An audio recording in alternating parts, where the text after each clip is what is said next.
ইরানের প্রভাবশালী সামরিক বাহিনী আইআরজিসি আবারও কঠোর হুঁশিয়ারি দিয়ে বলেছেন যে দেশটির উপর নতুন করে কোনো হামলা চালানো হলে তার পরিণতি শুধু মধ্যপ্রাচ্যে সীমাবদ্ধ থাকবে না, বরং সংঘাত ছড়িয়ে পড়তে পারে আঞ্চলিক সীমানার বাইরেও। আইআরজিসি এক বিবৃতিতে জানায়, শত্রুপক্ষ যদি আগ্রাসন চালায় তাহলে এবার এমন স্থানে পাল্টা আঘাত হানা হবে যা তারা কখনো কল্পনা করতে পারবে না।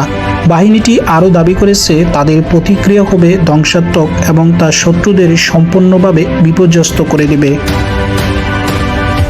বিশ্লেষকদের মতে সাম্প্রতিক উত্তেজনার প্রেক্ষাপটে এই ধরনের হুঁশিয়ারি মধ্যপ্রাচ্যের নিরাপত্তা পরিস্থিতিকে আরও জটিল করে তুলতে পারে। বিশেষ করে ইরান ও পশ্চিমা দেশগুলোর মধ্যে বিদ্যমান উত্তেজনা নতুন মাত্রা পেতে পারে বলে আশঙ্কা করা হচ্ছে।